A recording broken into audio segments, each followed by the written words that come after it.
Voilà, monsieur le maire, pouvez-vous nous décliner d'abord la politique de santé de la commune de Thionck-Essyl?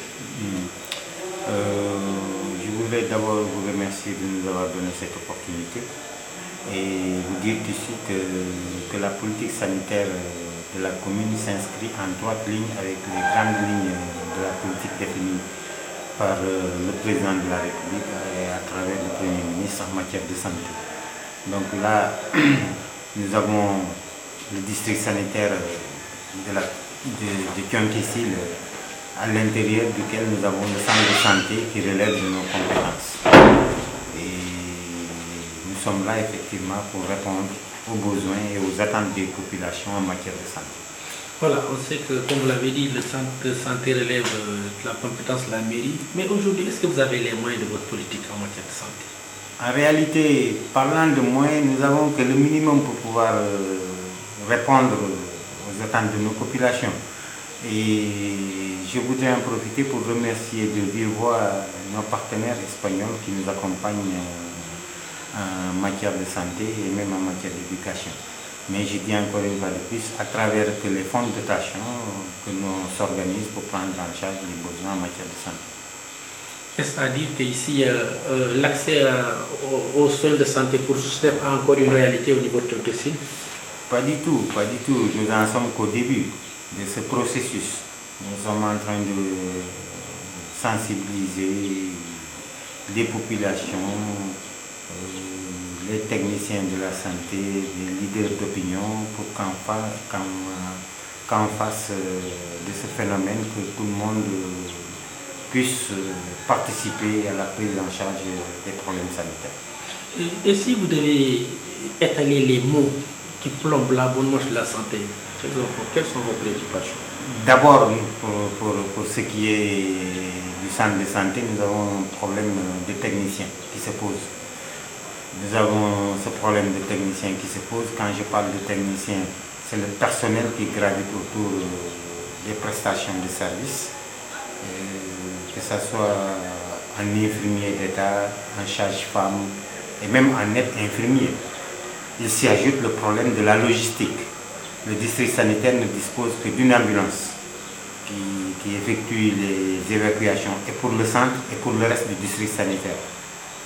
Un véhicule de liaison qui, ma foi, ne fait qu'augmenter les dépenses au niveau du district sanitaire.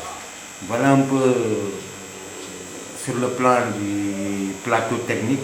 Nous avons le bloc sanitaire, le bloc opératoire qui est là encore, qui n'est pas tout à fait prêt. Et il se pose un problème réel de réhabilitation. Réhabilitation surtout quand on sait qu'on est dans une zone pluvieuse. Et vous aurez dû constater vous-même qu'au niveau du bloc opératoire, ça sointe. Donc impossible d'abriter certaines chirurgies. Surtout que nous avons des partenaires espagnols qui organisent des déplacements tous les 3 mois pour nous accompagner. Et nous avons des problèmes à ce niveau. Vous avez aussi certainement constaté au niveau de l'hospitalisation qu'aujourd'hui, s'il y a 10 ans de cela, la capacité d'accueil était de 50, aujourd'hui nous dépassons largement cette possibilité.